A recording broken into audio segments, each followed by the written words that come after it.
Ya, terima kasih Prof. Pak Rudi, Paham. penting nanti Ya, Prof Endang kalau bukunya sudah lengkap kita dikirim. Ya, Prof. Kalau sudah launching bukunya kita harus dikirim. Siap. oh, iya, Prof. Saya akan mendahulukan Prof Diana, Prof. Saya mudah-mudahan bisa dapat. Ya. Insya Allah. Siap. Insya Allah. Nuhun, hatur nuhun, Prof.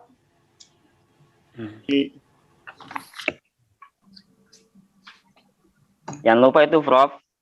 Bukunya sudah dipesan sama Prof Diana. Iya, siap. Kayaknya Pak Rektor juga mau tuh, Prof. Pak Rektor juga perlu. Dan Pak Rektor nggak mau ngomong. Kalau nanti panitia yang mengirim, Prof. Tuh, lebih dulu lagi Pak Rektor ya. Jadi ini banyak alma mater alumni dari Unpad ini kelihatannya. Ya. Lupa menyapa Pak Rektor. Ini Sekali saya kita juga menunggu ini, Prof. Ya, siap, Pak.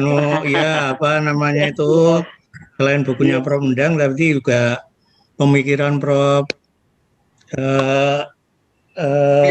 Prof Mir Alam. Ini tadi kalau jadi buku itu luar biasa, spiritualisasi keilmuan itu tadi. Nah, spiritualisasi keilmuan.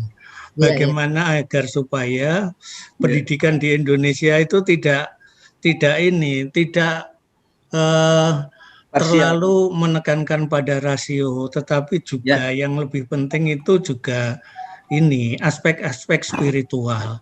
Oh ya. Mana puncak ilmu itu sebetulnya itu ya pengakuan kita atas kebesaran Tuhan itu tadi, seperti ini diuraikan Pak Prof Mir Alam tadi.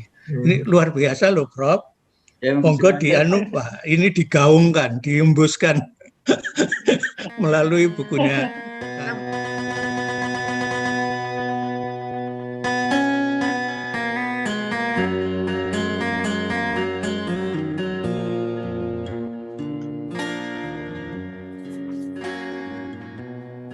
Untuk Prof Endang, ini pertanyaan dari mahasiswa ini, Prof. Yang ditanyakan adalah apa motivasi Bapak membuat buku filsafat pendidikan ini? Jadi motivasinya apa? Ini mungkin bisa disebarkan, diberikan kepada mahasiswa sehingga mahasiswa nanti bisa lebih giat lagi menulis, ya. Kemudian yang kedua, di dalam mata kuliah wajib ini di kampus kami sangat sulit karena referensi sangat terbatas, mungkin karena di daerah. Alhamdulillah ini ada buku yang diterbitkan oleh Adi Setiawan, karangan dari Profesor Dr. Endang. Mungkin ini menjadi suatu motivasi untuk dapat dipelajari dengan baik. Nah, pertanyaannya adalah untuk Prof Endang, bagaimana Bapak bisa membuat buku sebagus dan semenarik ini sehingga mampu membuat mindset kami menjadi lebih bagus untuk bagaimana cara kami berpikir. Kemudian yang kedua, apakah tujuan Bapak membuat buku ini? Nah, itulah pertanyaan-pertanyaan yang diberikan oleh mahasiswa-mahasiswa yang sampai di meja saya. Mungkin para narasumber bisa memberikan jawabannya untuk pertanyaan-pertanyaan ini. Nanti setelah itu kita akan memberikan kesempatan kepada peserta lain untuk dialog atau memberikan kritisasi atau tanggapan untuk narasumber-narasumber kita pada hari ini. Kami persilakan kepada narasumber untuk menjawab atau menjelaskan pertanyaan dari mahasiswa kami. Peserta webinar yang saya hormati, beberapa hal yang ingin saya berikan penjelasan dari beberapa pertanyaan yang masuk ke Pak Rudi dan panitia tadi, ya. Yang pertama mengenai motivasi, ya. Terus terang, memang setiap buku yang dibuat, saya selalu ada kata-kata dari anak saya yang mengatakan gini, mudah-mudahan Bapak masih bisa mengembangkan profesionalisme di tengah-tengah kesibukan profesionalnya, kira-kira gitu. Itu sebetulnya yang memotivasi saya untuk senantiasa bisa membuat berbagai karya, baik itu berupa buku, jurnal terakreditasi maupun jurnal bereputasi. Jadi intinya, apalagi kita masih diberlakukan Permendikbud nomor 20 tahun 2017 nomor 20 atau nomor 19, saya lupa nomornya, tapi tahunnya tahun 2017. Yang intinya baik itu rektor kepala maupun para guru besar, profesor, itu minimal ada 3 tuntutan gitu. Jadi kalau kami guru besar itu minimal ada 3 tuntutan untuk 3 tahun terakhir, Pak Rudi. Yang pertama adalah buku. Kalau dikategorisasikan kan buku itu ada buku referensi, kemudian ada buku ajar. Jadi itu kedua-duanya sama. Jadi intinya kedua buku itu adalah diwajibkan untuk para profesor dalam 3 tahun terakhir itu. Itu yang pertama. Kemudian yang kedua adalah ide gagasan. Ide gagasan itu bisa dikembangkan di dalam berbagai forum. Kalau saya mungkin terbiasa nulis di media nasional itu dari tahun 2012, Pak Rudi. Yeah. Minimal dalam setiap tahun itu ada 2-3 tulisan yang bisa dipublish gitu. Nah, jadi itu yang kedua, ide gagasan. Kemudian yang ketiga adalah jurnal. Jurnal itu tuntutan untuk para guru besar adalah jurnal bereputasi. Baik itu Q1 maupun Q2, Q3 maupun sampai Q4. Nah, jadi saya pengalaman yang lalu saja mungkin Pak Rudi, yang dilaporkan mulai 2017 sampai 2020 itu ada 15, Pak. Jadi mestinya kan 3, jadi itu sudah memadai, sudah lebih gitu. Artinya saya berkarya itu adalah salah satu tuntutan secara moralitas aja, Pak. Karena tujuan pendidikan itu kan 2 ya. Pertama adalah untuk meningkatkan intelektualitas, dan yang kedua adalah moralitas. Nah, itu yang pertama. Jadi motivasinya kan ada sebuah hadis yang mengatakan khairunas anfa'um linnas wasarunas mayajuru ilanas. Yang sebaik-baiknya di antara kalian yang senantiasa memberikan manfaat kepada lingkungan sekitar. Jadi kalau saya ada berbagai pemikiran, kemudian kegundahan, saya transformasikan, saya curahkan kepada berbagai tulisan. Itu salah satu jihad menurut hemat saya. Jadi jihad yang lebih yang lebih bisa didengar oleh semua kalangan masyarakat itu nulis sebetulnya gitu. Saya salah satu tulisan saya yang dipublish di jurnal itu, Pak Rudi, judulnya adalah pendidikan anti korupsi gitu. Nah, saya dari tahun 2019 yang lalu diberikan amanah menjadi ketua DPP GNP Tipikor. Nah, jadi itu salah satu salah satu efek daripada tulisan itu bisa mengglobal gitu, tidak hanya dikenal di Jawa Barat saja, di nasional maupun internasional. Saya ada sebuah tulisan di jurnal juga yang berjudul tentang Civic Education Teaching in Indonesia. Itu pun diapresiasi oleh salah satu penerbit di Lampers Jerman, Pak Yudi. Jadi dia membaca jurnal saya, kemudian dia menyarankan untuk bisa diperbanyak menjadi buku, sehingga yang tadinya hanya 17 sampai 20 halaman untuk artikel, itu saya perluas menjadi buku, dan alhamdulillah sudah publish 2 tahun yang lalu. Nah, jadi motivasi untuk berkarya itu sebetulnya harus internal. Jadi jangan dimensinya adalah internal. Ya, saya sampai hari ini alhamdulillah sudah membuat buku 14 dengan yang terakhir ini.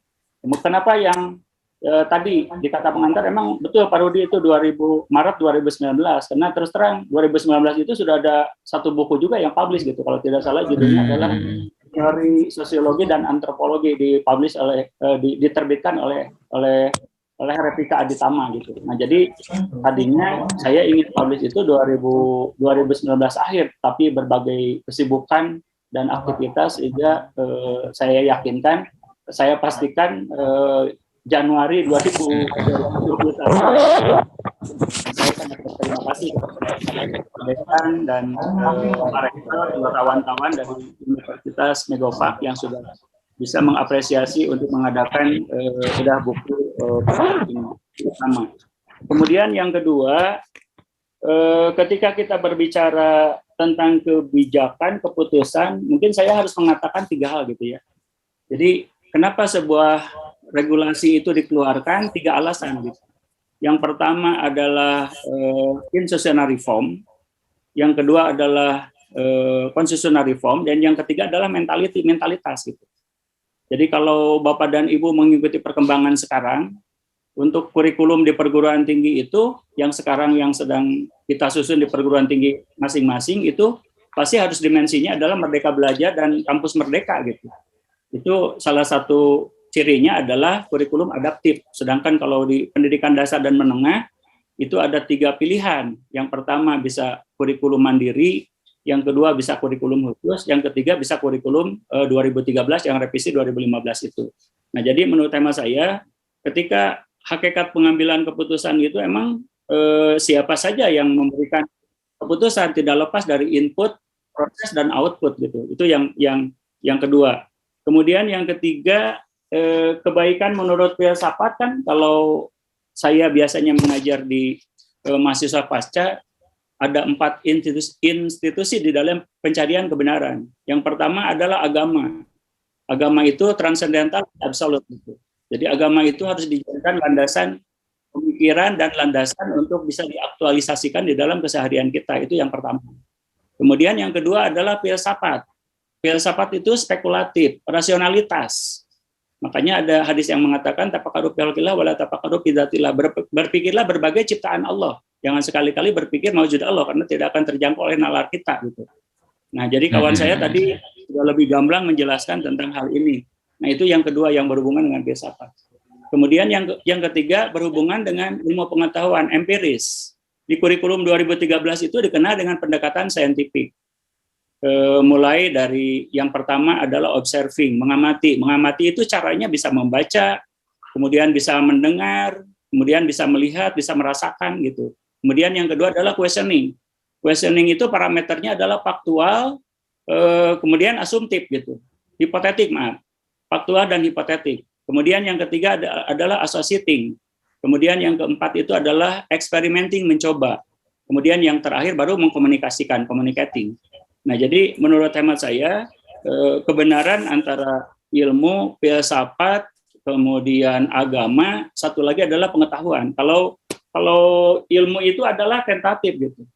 Saya sebetulnya tadi ingin menjelaskan rumpun keilmuan gitu. Rumpun keilmuan itu landasan yuridisnya kan Undang-Undang Nomor 12 Tahun 2012 tentang pendidikan tinggi, dan yang kedua adalah Perpres Nomor 8 Tahun 2012 tentang kerangka kualifikasi nasional Indonesia. Di situ dicantumkan ada 6 rumpun keilmuan. Yang pertama adalah rumpun ilmu agama, kemudian humaniora, ilmu sosial, ilmu alam, formal science, dan ilmu terapan terakhir. Nah, jadi ketika tadi berhubungan dengan filsafat pendidikan, saya mencoba menjelaskan dari 3 perspektif tadi. Ontologi itu pasti endingnya adalah research melalui penelitian. Kemudian yang kedua adalah epistemologi. Epistemologi itu berhubungan dengan metodologinya gitu. Nah, kemudian yang ketiga, aksiologi itu pasti berhubungan dengan etika dan estetika. Sehingga tidak salah ketika saya mengatakan tadi goal dari pendidikan itu adalah untuk meningkatkan intelektualitas kecerdasan anak didik kita, dan yang kedua adalah moralitas gitu. Jadi harus ada keseimbangan antara intelektualitas dengan moralitas. Itu mungkin Pak Rudi yang bisa saya sampaikan. Mudah-mudahan kawan-kawan yang lain bisa melengkapi apa yang ya, demikian dari jawaban Prof. Endang. Pada narasumber yang lain bisa menambahkan atau bisa menjawab dari pertanyaan-pertanyaan yang tadi disampaikan. Pada Prof. Suranto, kami persilakan. Ya, baik Pak Rudi. Ya, perkenankan saya akan memberikan jawaban atau ya komentar ya atas pertanyaan respon dari siapa Mbak Putri tadi ya, bahwa kurang lebih itu seperti ini tadi, bahwa sebagai calon pendidik itu ya, ya kita itu mempelajari tentang filsafat pendidikan ini. Nah, saya akan ini apa namanya ya ini berdasarkan apa yang saya ini saja ya, sebagai bahwa mempelajari filsafat pendidikan itu akan memperoleh landasan berpikir ya. Jadi kita akan memiliki landasan berpikir.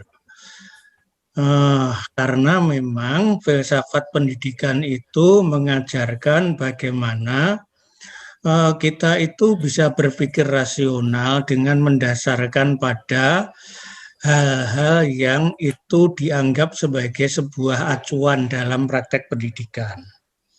Nah, kalau kita balik misalnya, bagaimana kalau seorang calon pendidik itu tidak memperoleh pengetahuan yang terkait dengan. Saya menganggap bahwa ya cara berpikirnya itu akan ini cara berpikirnya belum tentu bisa kita jamin kebenarannya. Padahal kalau dia menjadi seorang pendidik, dia itu akan menjadi sumber ilmu, komunikator, itu akan menjadi penyampai, akan mentransformasikan pengetahuan itu kepada para peserta didik. Nah, kita bayangkan pentingnya seperti itu. Sehingga ya tadi ke pertanyaan yang berikutnya ya, ini. Apakah ada contoh praktek pendidikan yang tidak sesuai dengan filsafat pendidikan? Ya ada. Tapi yang banyak saya temukan itu bukan di lembaga-lembaga pendidikan formal ya. Tetapi di pendidikan dalam arti luas ya, bahwa pokoknya setiap proses bagaimana orang memperoleh pengetahuan dan materi atau konten pendidikan yang baru adalah proses pendidikan. Termasuk pendidikan di masyarakat, termasuk pendidikan melalui proses perolehan pengetahuan dengan media-media, misalnya media sosial sekarang ini.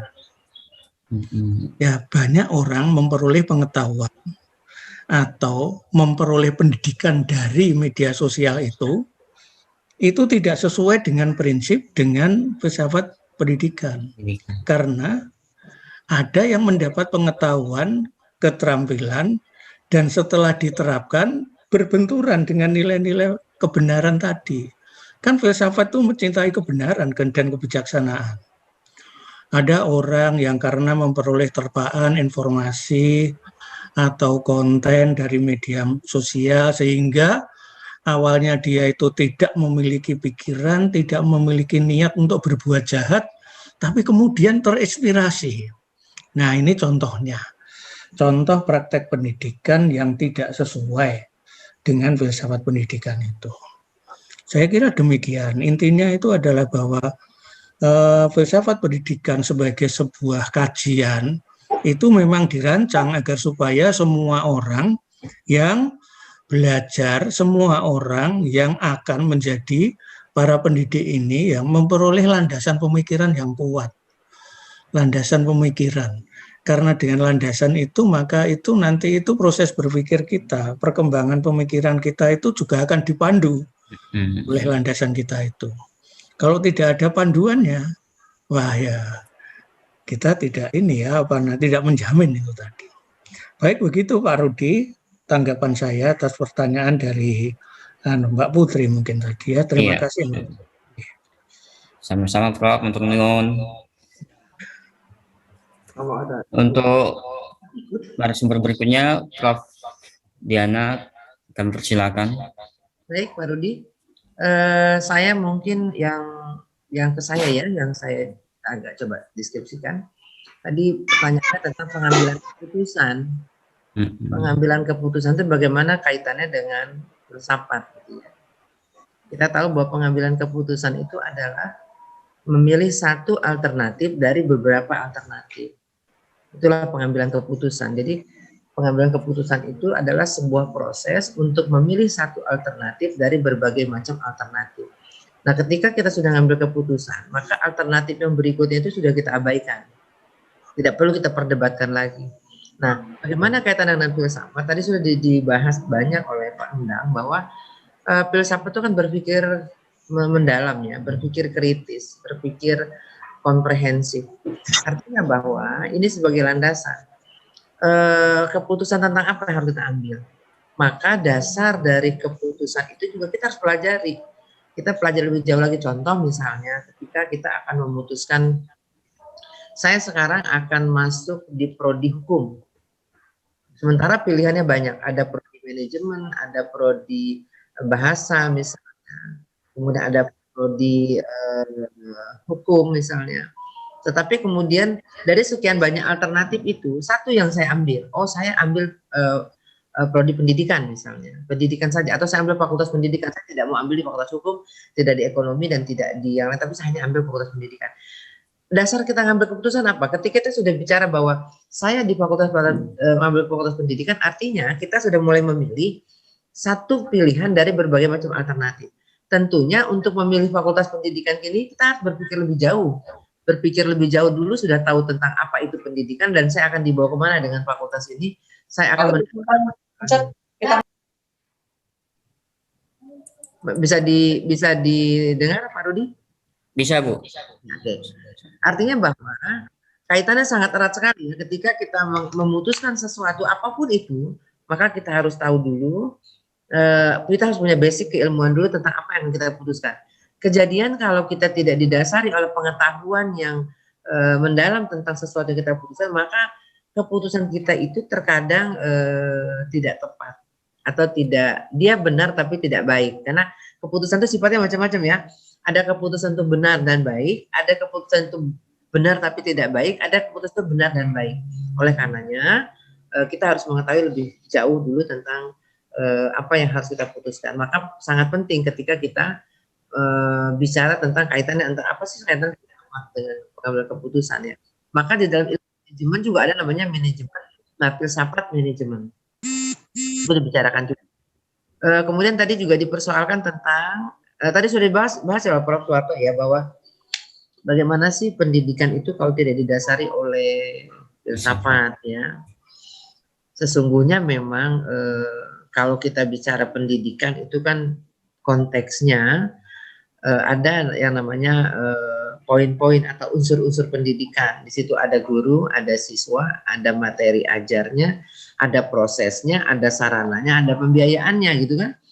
Nah, ketika kita tidak paham dengan ini, konteks pendidikan ini, bagaimana kita akan menjadi pendidik yang baik? Nah, untuk memahami konteks ini, maka yang tadi disampaikan oleh Prof. Endang bahwa bicara filsafat itu kan bicara sesuatu yang mendalam tentang suatu objek. Nah, ketika kita akan mengajarkan atau proses pendidikan, kemudian kita tidak bicara tentang filsafatnya, kenapa, apa itu pendidikan, maka kita tidak punya ruhnya gitu loh ya. Kita punya raganya tapi nggak punya ruhnya. Itu yang dikatakan sering, raganya ada di sini tapi ruhnya melayang kemana? Nggak nyampe, tidak sampai gitu loh kepada tujuannya. Betul dia bicara tentang pendidikan, tapi karena ruhnya nggak di situ maka hambar. Nah, oleh karenanya itu sangat erat sekali kaitannya ketika kita bicara bagaimana sih pendidikan yang tidak menggunakan filsafat. Tadi sudah dijelaskan bahwa ya bisa saja semua orang bisa jadi guru. Bisa katakanlah semua orang bisa melakukan proses pendidikan. Tadi tidak semua orang bisa menjadi pengajar. Dia bisa mendidik, tapi belum tentu dia bisa jadi pengajar atau kutip jadi guru. Gitu ya. Jadi karena pendidikan itu sangat luas, maka kita harus paham dulu tentang apa sih konsep pendidikan itu yang bisa dipelajari melalui ilmu yang dikatakan tadi filsafat. Saya pikir itu yang perlu saya tambahkan. Kalau yang lain mungkin tadi Prof. Endang sudah menjelaskan lebih komprehensif. Makasih. Makasih, Prof. Ya, tadi sudah dijelaskan oleh para narasumber. Mudah-mudahan peserta yang bertanya tadi atau yang memberikan suatu tanggapan bisa dipahami dengan baik. Ini ada chattingan dari Prof. Mir Alam dari Universitas Islam Muhammadiyah Pemalang nih, Wim. Islam Makassar Pak Rudi, Islam Makassar. Yeah. Oh, ya. Baik, Prof. Ini saya persilakan kepada Prof untuk memberikan komentarnya dalam bedah buku ini. Iya, makasih banyak. Saya mau sapa aja teman saya Prof. Endang. Assalamualaikum, Prof. Alam, sahabat saya. Yang pertama saya ucapkan selamat. Mudah-mudahan bukunya saya bisa dapat. Ya, insya Allah, Prof. Bisa kirim. Ya, yang saya hormati Pak yang membedah tadi, Pak Prof. Suranto dan Prof. Suranto, kemudian Prof. Diana ya. Jadi saya menyimak ini karena saya paralel dengan salah satu seminar lingkungan. Ya. Tapi saya ikuti semua. Ya, banyak tadi yang kita bisa dapat juga Pak Suranto melihat pendidikan dari sisi filsafat. Kalau Pak Endang, saya sudah banyak sebenarnya komunikasi, termasuk salah satunya bahwa saya selalu optimis kok untuk Indonesia, Tetapi salah satu jalan untuk optimis bagaimana merebut peradaban adalah memang blueprint pendidikan harus jelas. Saya mencoba menyorakan salah satu ide, gagasan mengenai spiritualisasi keilmuan. Karena lunturnya peradaban ini sebenarnya karena, kalau menurut saya, karena pemisahan antara nilai spiritual dari seluruh aspek pendidikan, ya, dengan nilai-nilai keilmuan. Nah, itu tadi disinggung sedikit Pak Endang, Prof. Endang, karena Prof. Endang itu sebenarnya ustaz itu. Ya, pada kesempatan ini saya sampaikan bahwa untuk menuju pada integrasi atau spiritualisasi keilmuan itu memang kata kuncinya adalah bagaimana merekonstruksi filsafat. Nah, mungkin tadi sudah dibahas bahwa ada 3 aspek untuk bagaimana pengembangan setiap ilmu itu, aspek ontologi. Ya, mungkin pada kesempatan ini saya akan sampaikan bahwa dari ilmu apapun itu harus objek formanya nanti menyentuh bagaimana mendekat dan bagaimana mengenal Tuhan. Apapun ilmu itu. Jadi objek formal itu atau sudut pandang ilmu adalah bagaimana mendekat dan bagaimana menemukan kebesaran Allah di balik ilmu yang kita kaji. Kemudian kedua, dari epistemologinya, metodenya, saya mencoba bahwa mungkin nanti ke depan bukan hanya metode ilmiah yang disepakati sebagai satu sumber kebenaran, tetapi harus memang didekati juga dengan aspek subjektivitas. Itulah saya silakan metode alamiah. Nah, kemudian ketiga, Pak Prof. Endang, mungkin dari sisi aksiologi, dari sisi etika, bukan hanya kita terbatas pada etika humanis, etika kemanusiaan, tetapi mungkin lebih tinggi lagi etika kealaman dan etika Tuhan sebenarnya. Nah, itu mungkin bisa menjadi pemikiran di dalam pengembangan filsafat ilmu, ya, dan apalagi filsafat ilmu pendidikan. Jadi saya kira itu mungkin jadi sekedar hanya mau menyapa saudara saya, teman saya, dan ucapkan terima kasih, dikirimkan meeting ID-nya, dan salam kenal untuk Prof. Sutanto dan Prof. Diana. Insya Allah mudah-mudahan bisa komunikasi lagi. Saya senang juga pelajari filsafat, saya senang bagaimana, saya hanya pemerhati pendidikan, bukan ahlinya. Saya hanya pemerhati, dan salah satu tadi, bahwa saya sangat optimis ketika nilai-nilai spiritual kita bisa integrasikan dari seluruh aspek keilmuan, itulah yang akan menjadi kekuatan bangsa, dan itu jalan untuk merebut peradaban nanti 2045 yang dicita-citakan. Saya kira hanya itu, Pak Moderator, Pak Rudi, makasih banyak. Banyak, Pak Rudi.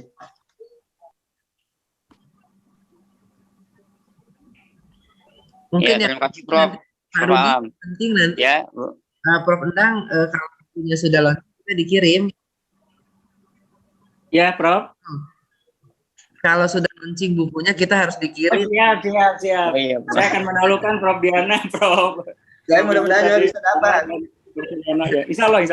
Siap. Insya Allah. Nuhun, hatur nuhun, Prof.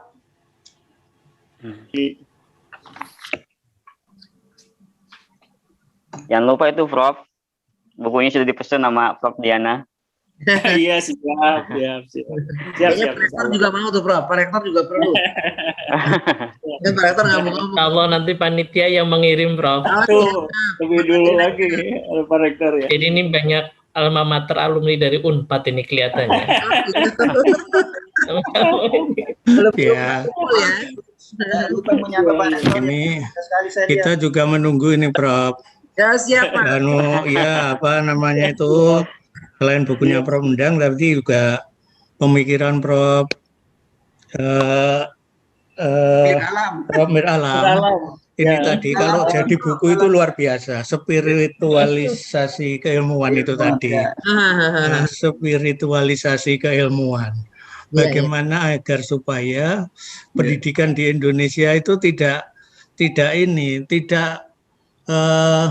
terlalu menekankan pada rasio, tetapi juga yang lebih penting itu juga ini aspek-aspek spiritual. Oh ya. Mana puncak ilmu itu sebetulnya itu ya pengakuan kita atas kebesaran Tuhan itu tadi, seperti ini diuraikan Pak Prof. Mir Alam tadi. Ini luar biasa loh, Prof. Monggo Pak, ini digaungkan, diembuskan melalui bukunya Prof nanti. Iya. Ya, doakan Prof, doakan. Jadi Saya silakan rekonstruksi filsafat. Ya, itu. Memasukkan tadi 3 aspek itu. Ya. Oke. Monggo Prof, segera direalisasikan dalam bukunya Prof. Ya. Luar biasa, sudah 14 bukunya.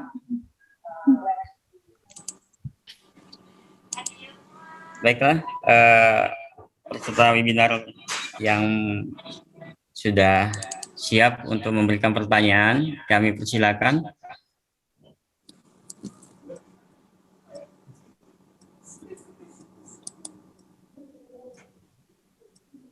Ya, belum ada mungkin untuk sementara ini. Kalau Prof. Alam dalam paradigma filsafat yang berkaitan dengan masalah spiritual, ya, itu rekonstruksinya bagaimana, Prof? Rekonstruksinya?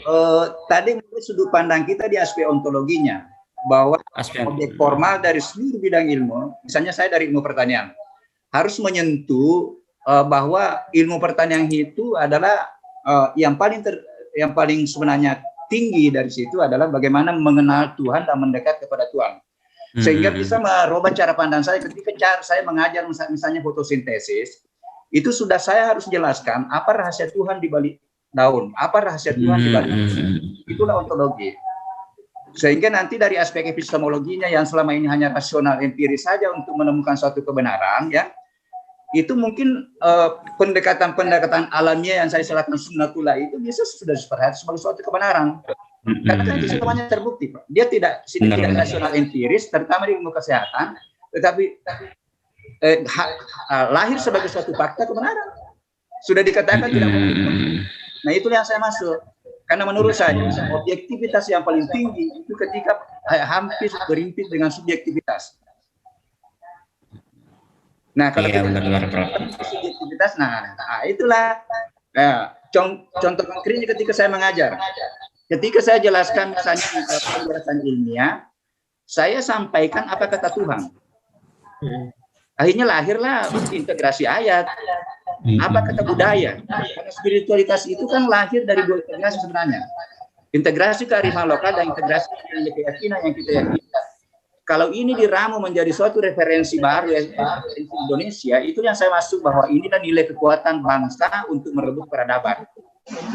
Karena kita tidak alergi dengan ilmu dari barat, tetapi barat itu kita integrasikan dengan kearifan lokal kita, nilai-nilai agama yang kita yakini melahirkan suatu referensi baru, dan itu menjadi kekuatan. Itulah saya silakan spiritualisasi keilmuan. Karena islamisasi keilmuan kan gagal, karena memang itu terlalu ini. Kalau spiritualisasi kan mengakomodir seluruh aspek keyakinan dan mengakomodir seluruh aspek budaya. Nah, kemudian dari sisi aksiologinya yang selama ini, bahwa nilai etika itu kan kita hanya pada aspek kemanusiaannya saja, humanis. Harus menyentuh etika kepada Tuhan dalam tanda petik. Apa kata Tuhan di dalam mengelola alam? Apa kata Tuhan di dalam bagaimana mendidik manusia? Sehingga seluruh bidang ilmu nanti menyentuh nilai-nilai spiritual. Mohon maaf kalau keliru, Pak Prof. Jadi ini hanya pandangan karena saya hanya provokator. Jadi kan, ya. Ya, saya kira itu Pak Ardi, kasih banyak. Ya, Prof, sama-sama Prof. Ini menyapa Pak Rektor yang masih muda sekali saya lihat ya. Pak Rektor, Assalamualaikum. Ya, alhamdulillah. Waalaikumsalam warahmatullahi wabarakatuh. Saya doakan ini, saya masih dalam kamar sebenarnya ini sudah 3 Pak Prof Endang sudah 1 bulan ini isolasi mandiri. Oh iya, Prof. Maka Semoga sehat selalu, Prof. Alam. Hari di rumah sakit dan ini. Ya, insya Allah swab kontrol besok. Doakan saya supaya sudah. Amin, insya Allah. Amin, ya rabbal alamin. Bukan negatif ya. Semoga Allah SWT segera menyembuhkan Prof. Alam. Ya, amin. Nah, ini sudah ada. Waalaikumsalam. Ini sudah ada dari peserta, dari Bapak Wahyu Prayogo nih akan memberikan suatu tanggapan. Dia sudah. Pak Wahyu Prayogo. Assalamualaikum Pak Wahyu Prayogo.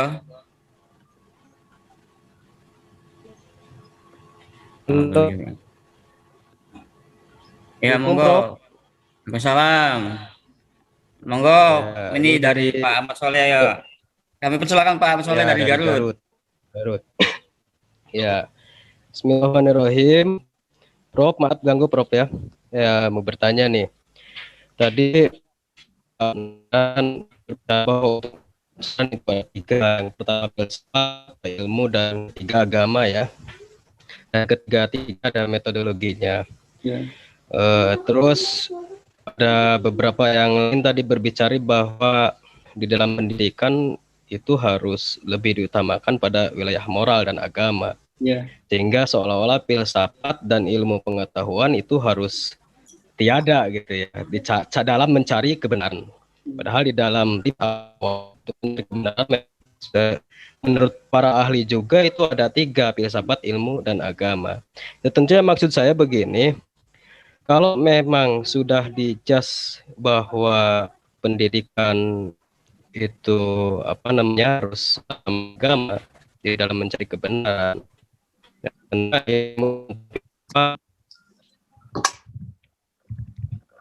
Caranya ini Pak Ahmad Soleh.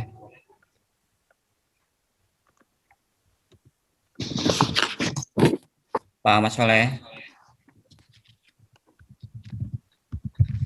Terputus ini.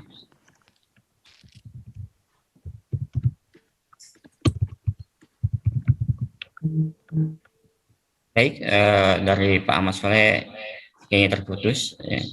Jadi ada pandangan dari Pak Ahmad Soleh tadi, mungkin sudah kita dengar, walaupun sekilas. Mungkin dari para narasumber bisa menanggapinya. Baik Pak Rudi, sebelum kawan saya nanti yang lebih komprehensif lagi. Ini memang betul ya. Gue dari maaf sinyalnya jangan, maaf Prof ya. Oh iya. Jadi tadi sebentar disambung sedikit ya tadi.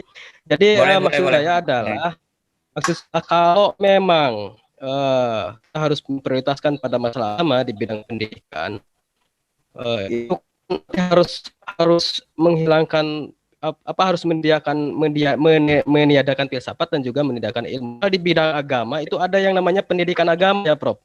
Pendidikan agama. Kalau tak ada yang Prof itu religius pendidikan ya, tapi di sini kan pendidikan agama sudah ada. Nah itu maksud saya. Jadi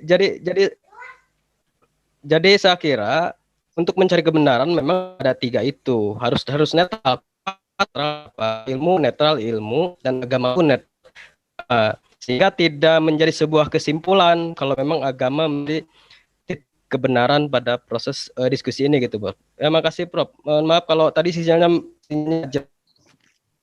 Assalamualaikum. Salam.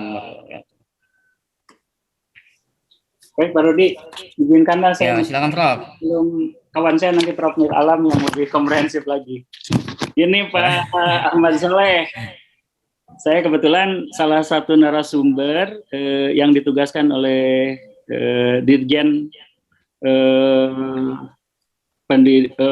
Dirjen Guru dan Tenaga Kependidikan waktu itu adalah untuk mensosialisasikan kurikulum 2013. Jadi kurikulum 2013 itu sudah benar dengan menggunakan pendekatan saintifik gitu ya. Salah satunya adalah anak didik kita harus memiliki kompetensi religius spiritual.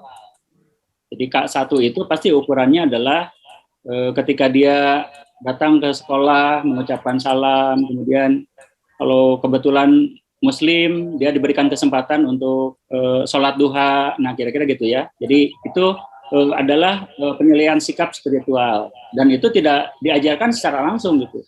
Makanya karakter itu emang harus dibiasakan, pembiasaan karakter itu. Jadi kalau ending dari pendidikan moralitas gitu, moralitas itu emang harus dibiasakan dengan tiga konsep itu. Ada moral feeling, ada moral knowing, ada moral action.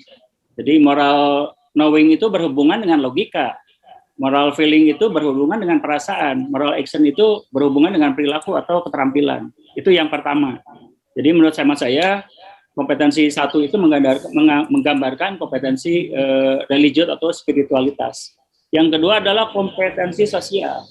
Di dalam kompetensi sosial sudah jelas kita selaku manusia yang diberikan kecerdasan perlu berinteraksi dengan lingkungan sekitar gitu. Jadi kalau seorang profesional itu, apapun profesi kita minimal 3 hal parameternya. Yang pertama adalah expert, jadi kita harus ahli di bidangnya. Bapak dan Ibu yang saya hormati, kebetulan ada salah satu keputusan atau kebijakan di LLDQ wilayah 4 ketika para dosen mau mengajukan jabatan akademik dosen, itu mereka harus mengikuti, harus sudah lulus semacam workshop ataupun pelatihan dasar, keterampilan dasar dan teknik interaksional, pekerti gitu.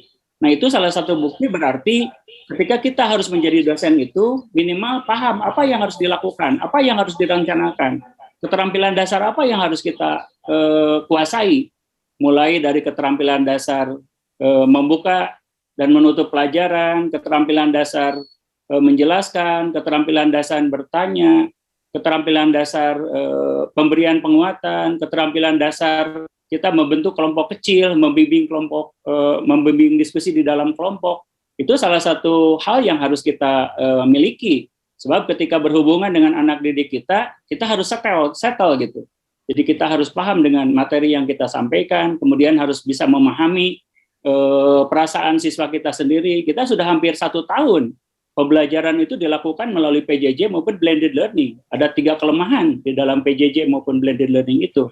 Yang pertama adalah berhubungan dengan penguasaan materi pembelajaran, yang kedua adalah dengan tugas yang diberikan, dan yang ketiga mungkin tidak seluruh anak didik kita itu ada koneksi internet gitu. Dari 50.000 desa yang ada di Indonesia, itu 12.500-an kan belum terkoneksi dengan internet.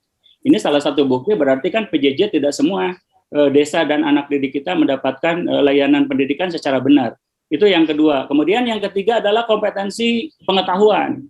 Jadi sudah jelas goal dari pendidikan tadi kan intelektualitas, tetapi saya setuju dengan Prof. Mil Alam. Jadi jangan hanya dikembangkan intelektualitas tanpa diimbangi dengan spiritualitas gitu ya. Nah kemudian yang ketiga adalah kompetensi keterampilan. Itu yang dituntut dari setiap pendidikan pasti harus memiliki soft skill dan hard skill supaya kita bisa bersaing di alam global. Apalagi saya masih ingat dengan PISA yang hasil PISA 2018, program of International Student Assessment, itu dari 77 negara, Indonesia ada pada peringkat 72 untuk literasi membaca gitu. Yang kedua literasi matematika pun sama, dari 77 negara yang disurvei kita berada di 72. Dan yang terakhir adalah literasi sains. Kita dari 78 negara ada di peringkat 71. Nah ini salah satu bukti berarti bagaimana pendidikan ke depan itu, dan sekarang sudah ada mapping pendidikan 2020 sampai 2035 yang intinya tadi berbagai hal mulai kurikulum, kemudian pembenahan dosen, tenaga kependidikan, kelengkapan sarana prasarana. Nah ini beberapa hal yang harus senantiasa kita ada kerjasama antara pemerintah, masyarakat, dan pemegang regulasi. Itu mungkin yang bisa saya sampaikan, Pak Rudi, menanggapi pertanyaan dari Pak Ahmad Sofyan. Ya, terima kasih Prof. Prof. Suranto mungkin bisa menambahkan atau memberikan yang lain. Ya baik, terima kasih Pak Rudi. Ya, saya menanggapi juga ini tadi pertanyaan dari Pak Ahmad Soleh ya, dari Garut. Ini tentang persoalannya tadi adalah tentang pendidikan kita ke depan itu. Kalau mengutamakan agama, itu apakah harus mengabaikan filsafat atau bagaimana? Menurut saya begini, bahwa tadi itu Prof. Endang sudah menjelaskan bahwa kriteria kebaikan praktek pendidikan itu ada 3, yaitu baik atau benar. Jadi kriteria kebenaran dan kebaikan ada 3. Benar sesuai dengan agama, benar sesuai dengan filsafat. Filsafat itu alat.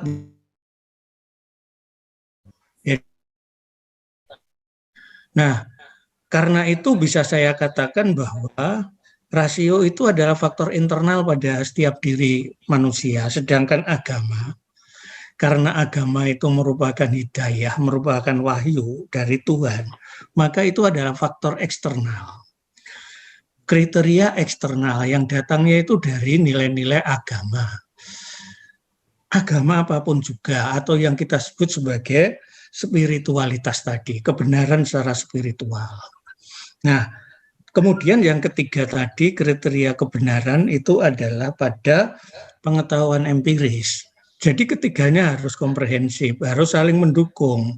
Dan tadi kalau Prof. Mir Alam itu tadi itu menyebut itu bahwa kalau beliau itu misalnya, kalau beliau tadi mencontohkan, kalau kita itu menekuni ilmu pertanian misalnya pada puncak pengetahuan kita itu akan terbuka wawasan kita, kesadaran kita bahwa capaian-capaian kita selama ini tidak lepas dari faktor-faktor eksternal.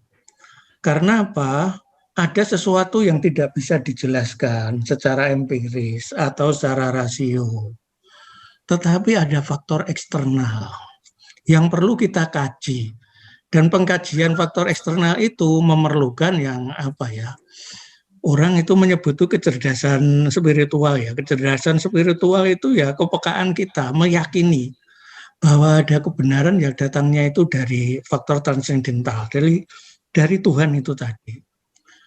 Dan itu akan diperoleh oleh orang-orang yang beriman, yang punya keyakinan, yang punya kepercayaan. Kalau tidak ya susah.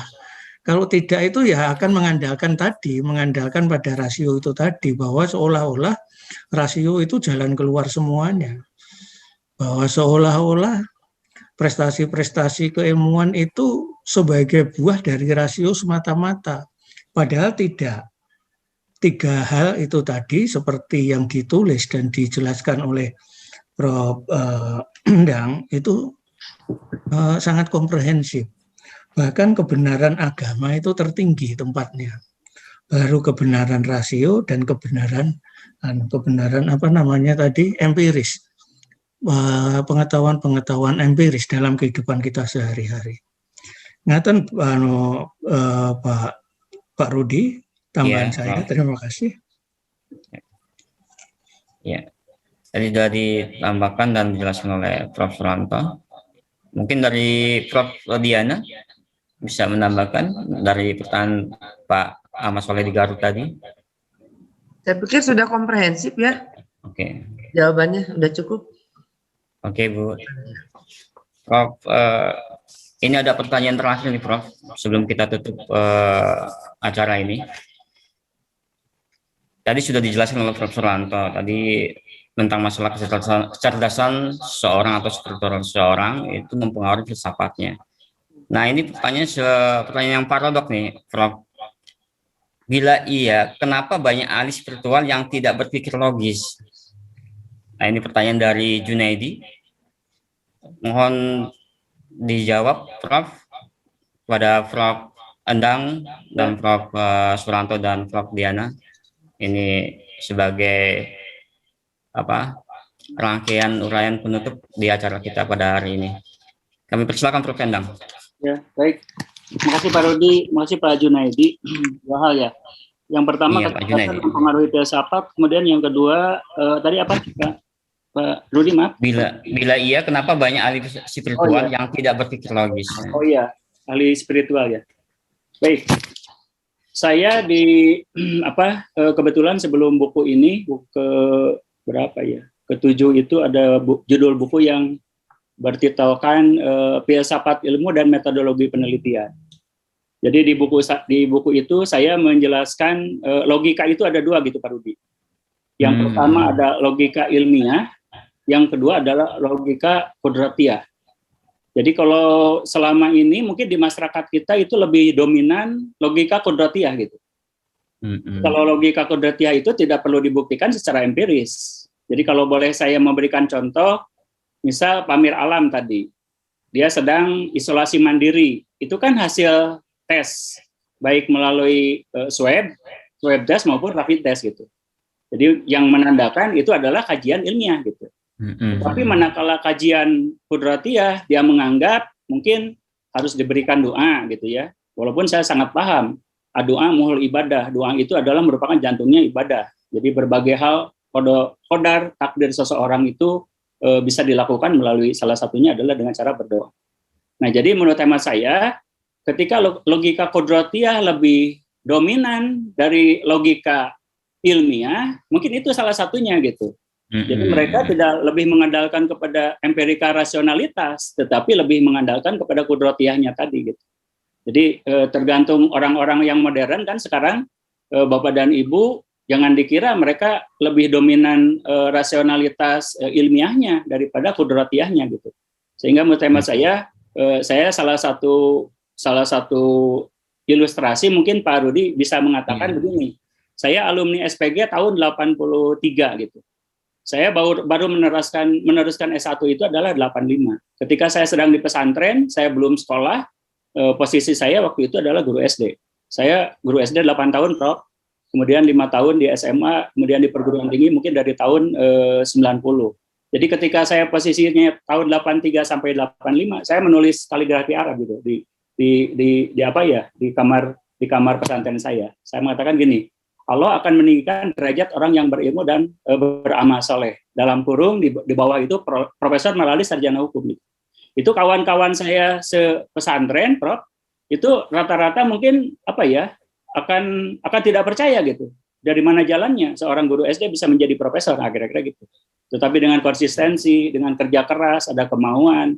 Alhamdulillah 2003 saya selesai S3 dari Universitas Pajajaran. Kemudian 2006 saya mengajukan guru besar. Alhamdulillah 2008 saya mendapatkan SK guru besar. Makanya saya ingin mengatakan kalau Allah berkehendak, tidak ada seorang pun yang bisa menahan dan melawan. Itu saja mungkin Pak yang bisa saya sampaikan. Baik Prof, terima kasih Prof jawabannya Prof. Pada Prof Suranto kami persilakan.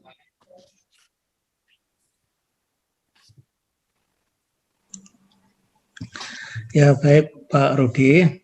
Saya menambahkan sedikit saja dari tadi pertanyaan Pak Junaidi tadi ya. Mengapa ada ahli spiritual itu yang tidak sejalan dengan prinsip-prinsip logika. Ya ini berarti ya yang bersangkutan itu menempatkan kriteria kebenaran yang bersifat spiritual tadi itu menjadi segala-galanya. Jadi seolah-olah itu bahwa segala sesuatu yang dia yakini sebagai kebenaran itu sudah tidak perlu dibuktikan lagi, sudah tidak perlu dianalisis lagi dengan menggunakan logika atau dengan menggunakan nalar. Padahal ya kita yang manusia itu dilengkapi oleh Tuhan itu ya secara komplit, bahwa kita itu dilengkapi dengan akal, dengan nalar, agar supaya kita itu bisa menggunakan secara maksimal rahasia-rahasia yang ada di alam ini, itu ya harus kita ungkap. Nah, dengan mengungkap itu maka kemudian bahwa pendekatan rasional itu akan mendukung, oh ternyata benar, bahwa manusia itu diciptakan oleh Allah dengan segala keterbatasan, dan pusat segala ilmu itu adalah hadap Tuhan itu. Dan yang terungkap oleh pengetahuan rasional dan empiris itu baru sedikit sekali. Nah, kalau diibaratkan ilmunya Allah itu ditulis dengan tinta, dan tintanya itu air laut itu ya tidak ada habis-habisnya. Saking banyaknya, saking luasnya. Saya kira begitu. Pak, terima kasih. Terima kasih, Prof. Ya, pada Prof Diana kami persilakan. Terima kasih. Saya sependapat dengan Prof Endang juga Pak Barto ya, bahwa memang ada hal-hal yang bisa dibuktikan secara ilmiah, kemudian ada hal-hal yang tidak bisa kemudian dibantah. Walaupun itu menggunakan kajian ilmiah. Contohnya misalnya ya sunatullah itu kan memang harus kita terima. Jadi memang bahwa ada hal-hal yang tidak harus kita pikirkan, karena kalau kita zat Allah untuk kita pikirkan ya nggak akan selesai-selesai dan tidak pernah akan ada jawabannya. Makin kita tidak memahami. Oleh karenanya memang dikatakan bahwa ahli spiritual ada yang tidak sejalan dengan prinsip logika. Kan kita melihat dari sisi mana. Kadang-kala kita memandang itu sebuah logika dari sisi kita, kebenaran itu dari sisi kita.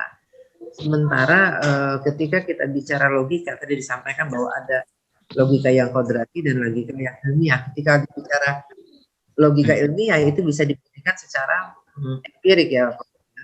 Artinya dia ada tatanan-tatanan. Pertama kali mungkin kita mencari dulu, kemudian kita setelah kita mencari, kita membuktikan, kita menganalisis, dan di situ pasti perlu metodologi. Nah itu salah ciri-ciri dari ilmiahan. Tapi ketika kita bicara nanti adalah logika, itu kemudian yang larinya kepada zat Allah atau dikatakan tadi adalah kodrati, maka dengan strategi itu, dengan apa tahapan-tahapan itu tuh nggak akan pernah ketemu. Contoh misalnya, saya selalu membahas tentang prinsip gender, Prof, bahwa yang membedakan laki-laki dan perempuan itu hanya karena kodratnya saja. Perempuan itu hamil, menstruasi, melahirkan, menyusui. Itu saja, Prof. Selebihnya kita nggak punya beda gitu ya.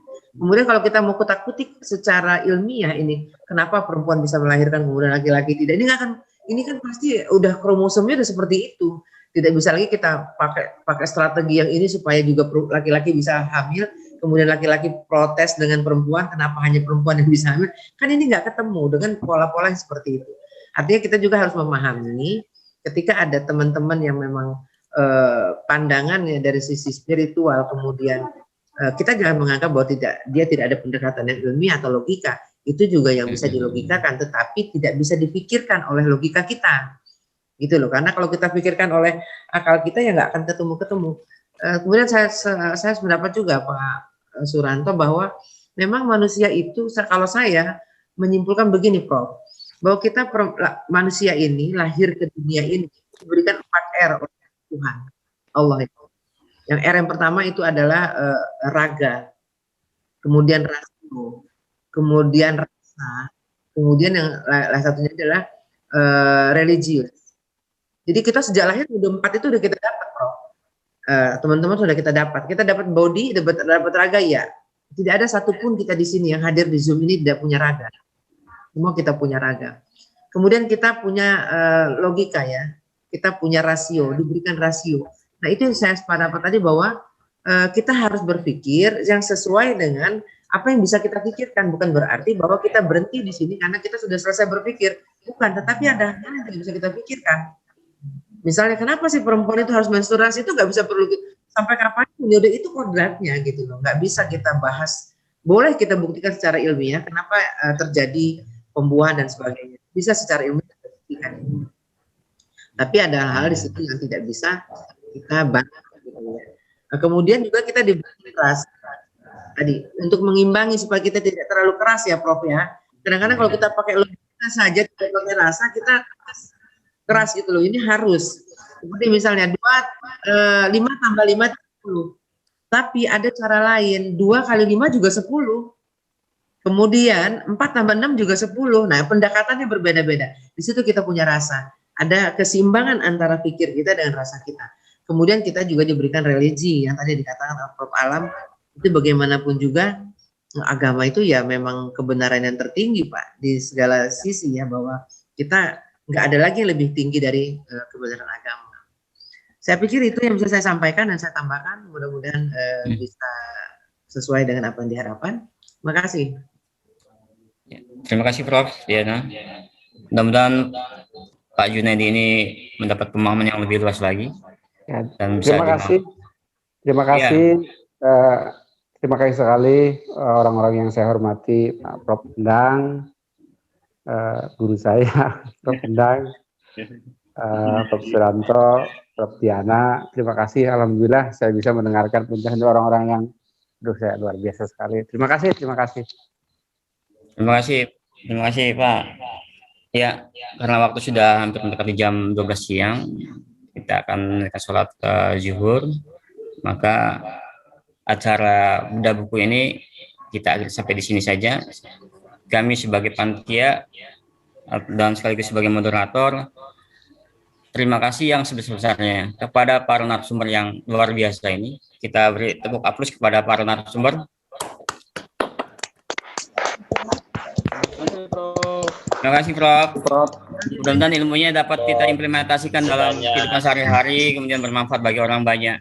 Nanti kita ketemu di Black Ops. Amin. Terima kasih Mas Yogi. Prof Hilda siap, Insya Allah. Untuk prof-prof yang lain ketika ingin join. Terima kasih Pak Rektor. Ya, Ditutup. acara selanjutnya saya serahkan kembali kepada pembawa acara, Pak Hersan. Kepada Pak Hersan kami persilakan. Duduknya di sini enakan. Baik, terima kasih Pak Rudi Irawan MPD telah memoderatori kegiatan kita bedah buku pada hari ini, Filsafat Pendidikan karya Profesor Endang Komara. Terima kasih banyak juga untuk Profesor Dr. Endang Komara. Terima kasih banyak untuk semuanya. Ya. Terima kasih banyak untuk Profesor Dr. Suranto MPD MSI, akademisi Universitas Negeri Yogyakarta.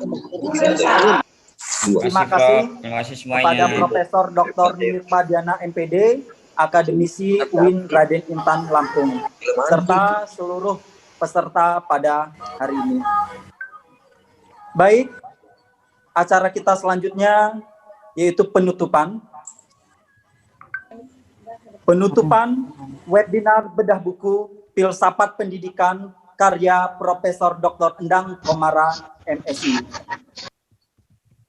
Sebelum ditutup, semoga kita semua yang berada di ruang Zoom meeting ini selalu sehat, jauh dari mara bahaya, terutama yang masih mewabah secara global virus corona COVID-19. Selalu terapkan protokol kesehatan dalam kehidupan kita sehari-hari, memakai masker, mencuci tangan, dan menjaga jarak. Untuk pemesanan buku, nanti bisa diinformasikan lagi di grup, atau bisa menghubungi Bapak Suwanto 0815 4908 6288. Dan untuk e-sertifikat akan didistribusikan H+1 di WhatsApp group. Marilah kita tutup acara webinar ini dengan mengucapkan lafaz hamdalah. Wassalamualaikum warahmatullahi wabarakatuh. Waalaikumsalam warahmatullahi wabarakatuh. Terima kasih Prof semuanya, semua peserta. Terima kasih. Terima kasih Prof. Terima kasih Prof. Terima kasih Prof. Terima kasih Prof. Terima kasih.